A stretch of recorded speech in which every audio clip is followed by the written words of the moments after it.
This week was a really challenging week for me in terms of personal growth.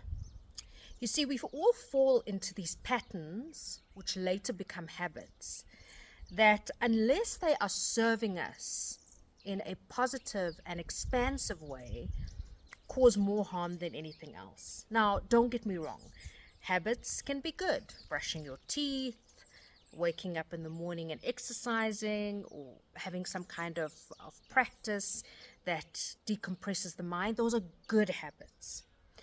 But when habits become those that take us out of consciousness and put us into a state of being where we are not thinking about how to respond, what to say, but it is just an automated response, that's when it becomes a little bit more challenging. So let me elaborate with the story. This week, I had a number of interpersonal discussions that involved me stepping up and being non-conciliatory in the conversation. In other words, coming in with a very different viewpoint in a very assertive way, and being quite categoric about this is where my opinion stood, and not backing down from that. Now, the context around this and why this is so difficult, or used to be so difficult for me, is that my natural inclination is to be generally happy-go-lucky, easygoing, light and love, unicorns and rainbows. But the shadow side to that is that I could often dissociate from situations, not take accountability, and just brush things under the rug, which would later result in passive aggressive behavior or all sorts of things, repression of the emotion, which is even worse. I've learned to work very actively with this because I realized that this habit was not serving me. It was not serving me in terms of my personal expansion. It was not serving my relationships in terms of authenticity and really building substance within my relationship. So, coming back to this week. What happens when you start to meditate, when you start to get more conscious, when you're practicing mindfulness and any of these other tools that bring you back into the physical body and connect mind and body, is that you become more aware. You start to observe yourself in a at first it's very intentional, and then it just becomes very automatic and organic.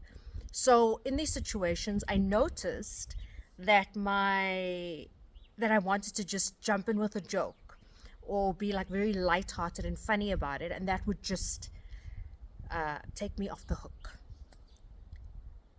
But it wasn't going to serve me in terms of my growth or the relationship. And I actually felt myself going, oh, I don't want to do this. I just don't want to adult right now. But I also knew in that moment that if I walked away without engaging in a manner that was authentic to me, that I would not be able to just brush it over, that it would bother me too much, because it's now become my integrity. Speaking in a way that is truthful and honest, but with acceptance of other viewpoints, with love, because you can say things in an assertive way, but still say it with love and compassion. That if I were to walk away from that, I would be compromising on my integrity. And it gets to a point where when you've done enough of these practices and you understand that integrity is everything of who you are. And look, we're all human. I mean, I'm no saint, don't get me wrong. But when you are conscious in that moment, there's no turning back. And so I had to step up, and I had these conversations, and they were, in my mind, difficult, but they were so good for my development. They were so good for my ecosystem. I could just feel the harmony in my physical, mental, emotional body, and they were so good for the relationship, because it is not always the outcome, it is what is happening in conversation. So I hope this gives you some food for thought.